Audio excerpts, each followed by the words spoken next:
Olá, chegamos à nossa sexta videoaula, a segunda, consagrada ao estudo do realismo no Ceará.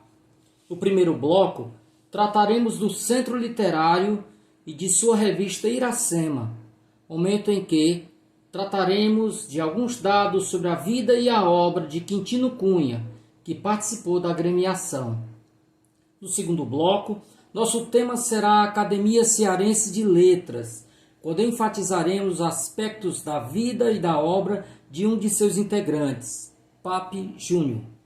Por fim, no terceiro bloco, daremos início ao estudo de uma das mais originais agremiações literárias cearense, a Padaria Espiritual. Então, sem demora, vamos ao Centro Literário.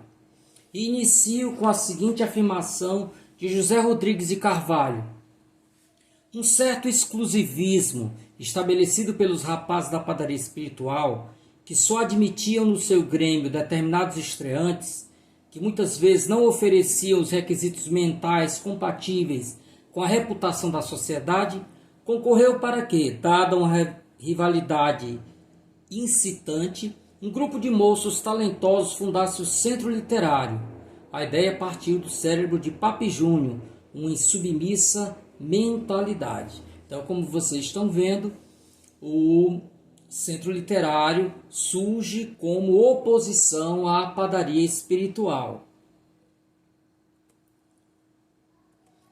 O Centro Literário, que surgiu em 27 de setembro de 1894 e se estendeu até o início de 1905, vindo a se constituir como uma das mais importantes sociedades culturais do Ceará no início do século XX. 2 dias depois, após sua fundação, o jornal A República assim se reportava ao Centro Literário. Isento do vírus contaminoso e letal do exclusivismo, combaterá em prol de todas as ideias alevantadas, visando torná-las do embrião à realidade pelo consentâneo e mútuo auxílio de todos por um. A agremiação surgiu, portanto, para fazer frente à Padaria Espiritual, iniciando uma disputa que agitaria ainda mais a vida literária da província do Ceará. Em uma época de baixos níveis de alfabetização e intensa estratificação social, tais entidades em muito contribuíram para a popularização da literatura no Estado. O Centro Literário reuniu talvez o maior número de sócios já observado entre as agremiações. Esses sócios, entretanto, ingressaram em 3 momentos distintos: 1894, 1895 e 1900. Entre seus primeiros sócios figuravam Juvenal Galeno, Papi Júnior, Álvaro Martins, Rodolfo Teófilo, José Olímpio, Quintino Cunha, Eduardo Saboia e Farias Brito.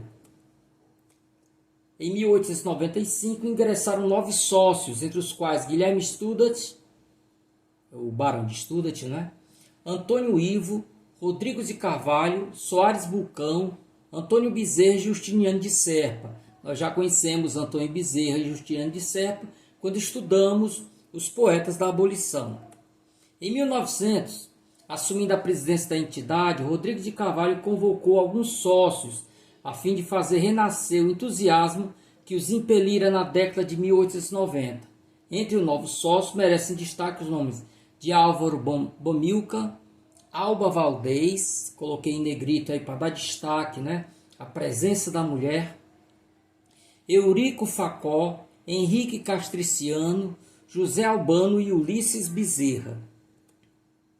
Ao longo de sua existência, esteve o Centro Literário sob a presidência de Temístocles Machado, Guilherme Studat, José Lino da Justa, Papi Júnior e Rodrigues de Carvalho. Então, passamos agora ao veículo da agremiação, a revista Iracema. Então, assim como a Padaria Espiritual, o Centro Literário também chegou a publicar seu próprio periódico, sendo este uma revista de nome Iracema. Seu primeiro número foi publicado em abril de 1895, sob a direção de Pedro Muniz e Júlio Olímpio. Já o segundo número teve entre os seus redatores Rodrigues de Carvalho, que mais tarde, quando a revista se tornou trimensal, ficou responsável pela redação literária, juntamente com Álvaro Martins e Pedro Muniz. Sobre esta segunda publicação, os padeiros, os inimigos do Centro Literário, tudo entre aspas aí, sobre esta segunda publicação, os padeiros não pouparam elogios à revista, destacando os avanços em relação ao número anterior. Então, palavras do jornal O Pão, na edição de 15 de julho de 1895. Desta vez, damos o primeiro lugar a esta bela revista do Centro Literário, que depois de uma ausência de meses, apareceu de novo e muito mais garrida e bem feita. A distinta colega está em tudo melhorada do primeiro número, tanto na parte intelectual, sob direção de Rodrigues de Carvalho, Pedro Muniz e Francisco Carneiro, como na parte artística, confiada à tipografia Student, que caprichou em apresentar aos rapazes do centro um trabalho digno. Traz um variado cabedal de bons versos e boa prosa, devido a penas já bastante conhecidas em nosso meio literário. Entre as produções de valor, destacamos as duas primorosas estrofes de Henrique Castriciano, intituladas Na Solidão, onde há grande soma de sentimento e correção. E quanto ao mais, não podemos fazer maior elogio ao Iracema do que dizer que em nada desmerece dos créditos do Centro Literário. Porém, em meio aos elogios, havia também as divergências entre os órgãos das agremiações. Um dos pontos de maior destaque se concentra em relação à proposta de mudança do nome da capital cearense de Fortaleza para Iracema, apoiado pelo Centro Literário e discordado pela padaria. Então, era desejo dos membros da academia mudar o nome de Fortaleza para Iracema. No Pão, na coluna Os 15 Dias, Antônio Salles não se conformava com a ideia aventada por alguns, ressaltando que o nome de Fortaleza vai muito bem a esta cidade, cabeça de um estado cuja energia e resistência são proverbiais. Entre altos e baixos, a revista Iracema publicou durante 2 anos inúmeros textos, bem como prestou auxílio a grupos congêneres. O Centro Literário aproveitou algumas dessas publicações e desenvolveu atividade editorial, lançando livros, inclusive. A revista circulou por todo o ano de 1896, ao fim do qual se extinguiu. Em 1900, os membros do Centro Literário planejaram, tem um errinho aí, planejaram lançar um novo periódico, o qual deveria se chamar Jornal da Semana. Ao que tudo indica, porém, o jornal não veio a ser lançado. Palavras do Santos de Azevedo, que é, como sabemos todos, um verdadeiro arqueólogo literário. Ele consegue encontrar documentos assim de uma maneira admirável, mas ele mesmo disse que não encontrou nenhum exemplar desse jornal. Então provavelmente ele não veio a ser publicado, ficou apenas no plano, no plano da idealização. Então, eu gosto sempre de trazer um dos autores da agremiação que nós estamos estudando. Então, neste caso, eu trouxe o Quintino Cunha, que ficou bem mais conhecido como uma pessoa, quase um humorista, na acepção do termo, larga do termo, pelas suas anedotas, suas fintas de espírito, mas também foi um grande escritor. Então, José Quintino da Cunha nasceu em Itapajé em 24 de julho de 1875 e faleceu em Fortaleza em 1º de julho. Aí tem uma datazinha errada, viu? Eu vou fazer esse reparo aí para vocês, tá bom? Com apenas 11 anos de idade, ficou em Baturité, criou em Baturité o jornal O Álbum. Por essa época, também publicou no jornal O Cruzeiro.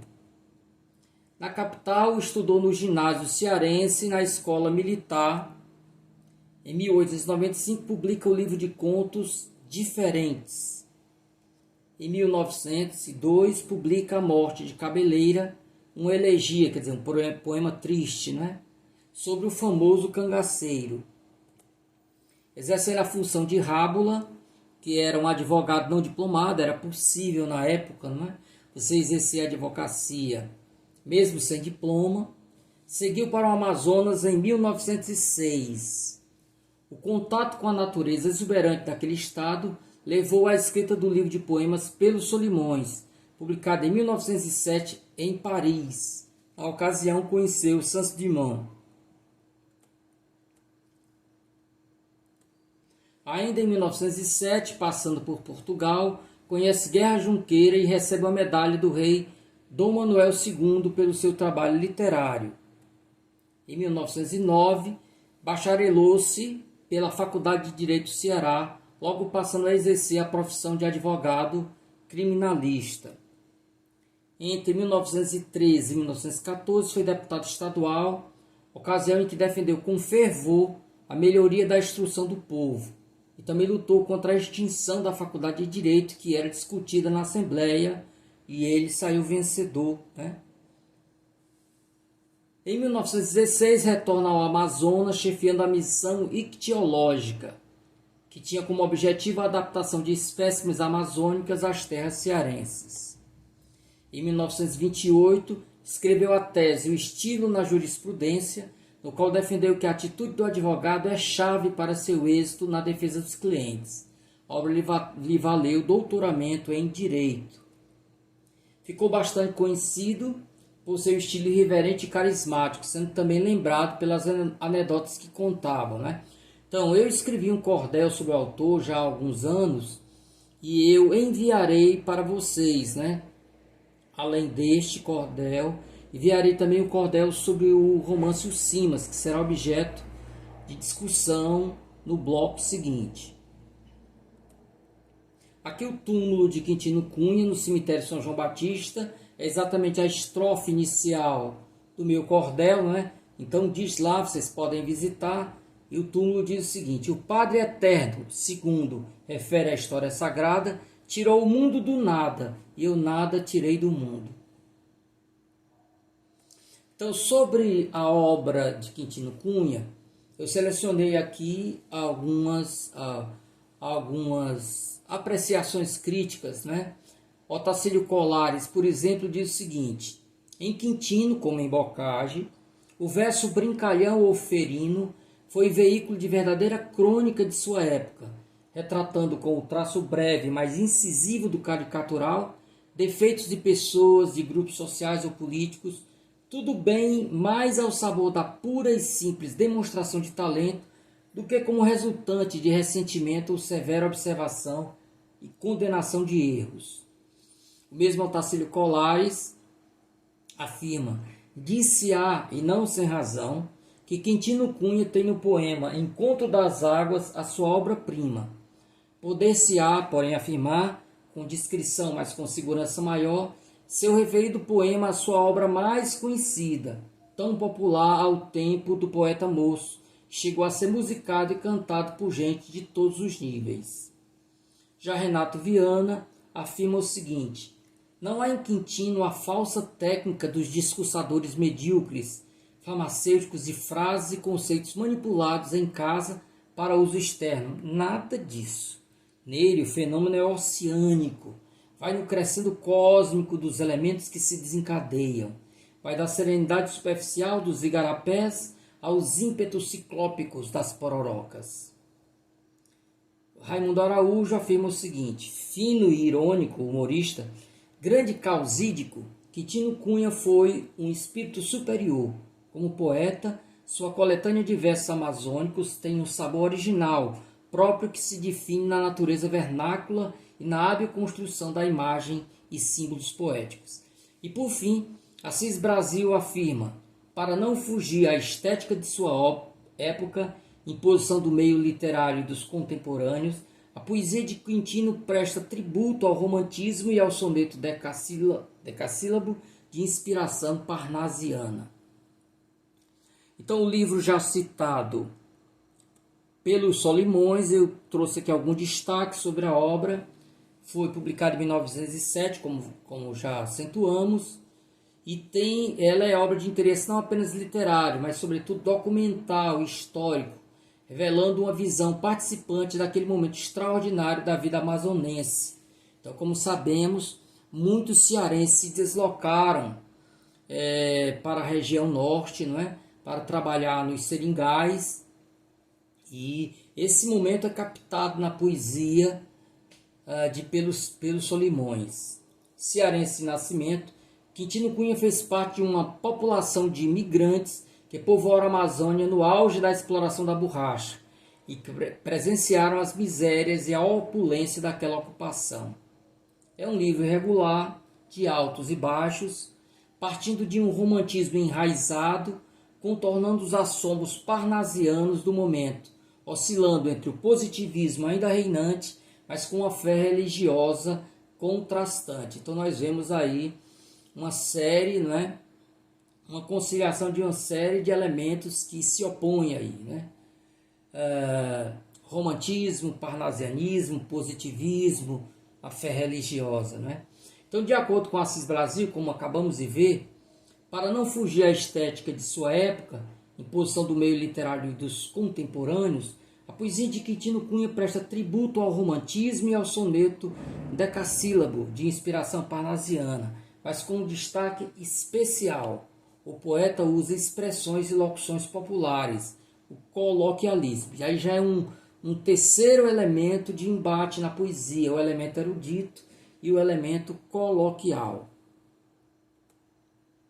Combinando telurismo e universalismo, cientificismo e lirismo, como destaca Frederico Kruger, as contradições que apresenta não são as que se afirmam como antítese, figura que dá vigor à produção lírica, mas aquelas que o indiciam como um ator perdido em sua própria construção, sem saber qual o caminho a seguir das bifurcações que lhe aparecem.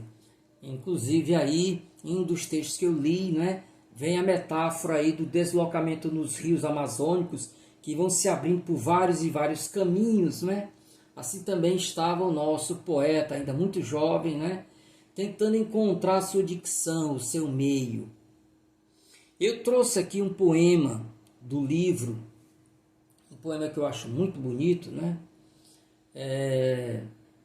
Que ele se refere à lua como sendo uma hóstia dada dos céus, pelos céus, à serra. Daí o título Comunhão da Serra. Ontem à noite eu vi a minha serra como uma virgem trêmula, contrita, recebendo de Deus daqui da terra uma hóstia do céu, hóstia bendita. Como foi para vê-la assim? De neves era o véu transparente que aqui cobria, vendo-se aqui e ali negros tons leves do negro que do verde aparecia. Tons negros, talvez restos, que os comparo de alguma nuvem torva, esfacelada, por Deus que só queria o céu bem claro, porque ia dar a hóstia consagrada. O cafeiral que rebentava em flores, a grinalda da fronte lhe brotava, e o frio, rebento dos temores, no seu íntimo o frio rebentava. Assim a natureza era o sacrário, de onde Deus dava a comunhão radiosa à serra, e era o céu o grande hostiário, e era a lua a hóstia luminosa. E diga que eu não vi a minha serra como uma virgem de grinalda e véu, recebendo de Deus, aqui da terra, a hóstia luminosa lá do céu. Então aqui vocês veem alguns elementos característicos da poesia de Quintino Cunha, o aspecto religioso, né? O aspecto também da natureza, a presença da natureza, não é? E aí costurada você tem o elemento romântico, né? A dicção é romântica, mas ao mesmo tempo é também popular, né? Os versos têm uma fluidez muito própria da poesia popular. E mais um outro poema eu trouxe, mas este não está no livro, né? O lirismo de Quintino Cunha era mesmo original, é exemplo espécie única, né? Poema de humor a Swift, se refere aqui a Jonathan Swift, poesia satírica. ditado ao sobrinho Renato Soldon alguns meses, aí faltou a palavra meses, alguns meses antes da sua morte, e dedicado à esposa a título de brincadeira. Ele amava profundamente sua esposa, não é? Então o poema diz o seguinte: morto, dentro da fria sepultura, sem te poder falar, e tu que me amas, boa criatura, indo me visitar, banhada de suspiros e soluços, desmaiada talvez, uma vez reclinada até de bruços na altura dos meus pés, pedindo a Deus o meu viver eterno, junto das glórias suas, que me livre das penas do inferno, e a chorar continuas, lembrando nossa vida a todo instante, é passada de dor, a lembrar-te que fui o teu amante, o teu único amor. Mal pensando na horrífera caveira em que me transformei, exausto de fadiga, de canseira, imaginar não sei. Para evitar essa hora amargurada, esse quadro de dor tão verdadeiro, Deus há de me ser servido, minha amada, e que tu morras primeiro. Então vocês observem que é um poema que inicia, não é, de forma lírica, e aí ele vai aos poucos, né, caminhando aí para que o seu lado de humorista aflore, né? Então, com este poema, nós encerramos o primeiro bloco da nossa videoaula.